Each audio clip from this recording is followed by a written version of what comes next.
Today, we are in Genesis 33. Have you ever watched any of the house flipping shows on TV like Fixer Upper or Hometown or Property Brothers?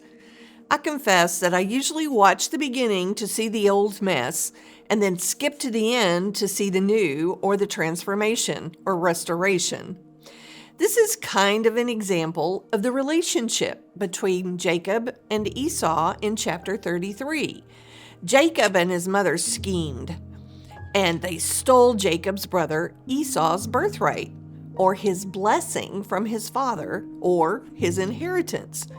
In doing that, the relationship between the brothers was severed, broken, and destroyed. There was hurt and anger and betrayal. It seemed like their relationship was beyond repair. They even went their separate ways. In Genesis 33, we see where God restores the relationship between Jacob and Esau. This is a great example of God's redeeming power. He takes a dead relationship and makes it new. He restores it.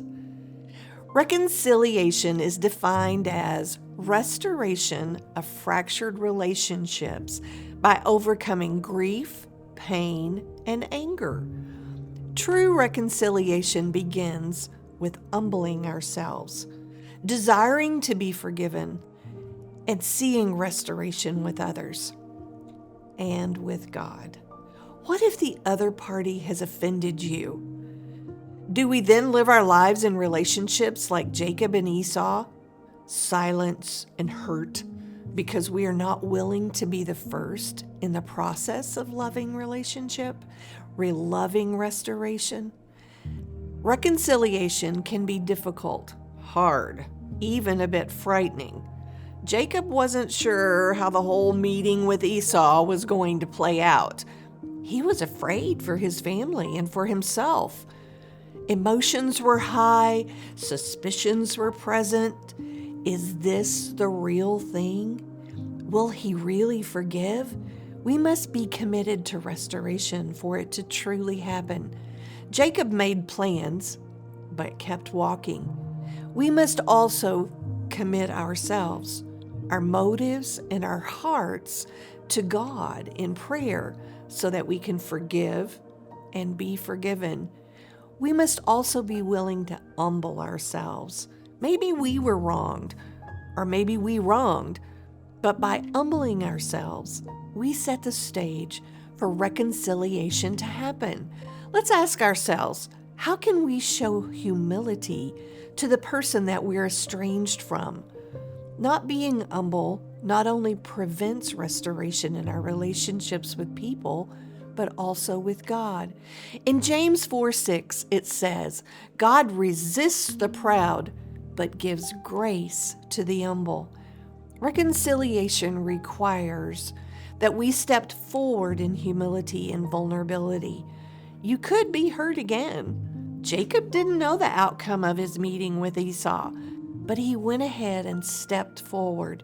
He decided that the risk of being hurt again was better than being cut off from the relationship that he wanted with his brother.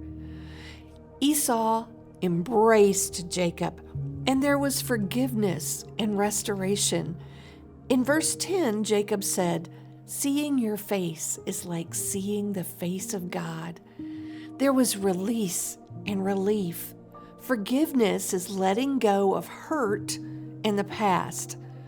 I read once that forgiveness is not probation, but a pardon. When we are forgiven or we forgive and pardon, it is like Jacob said to Esau, it is like seeing the face of God. God forgives us over and over. We are reconciled to God because of Jesus. He doesn't hold our sins against us. As Christians, we're to be like God. We're to forgive and be reconciled like Jacob and Esau.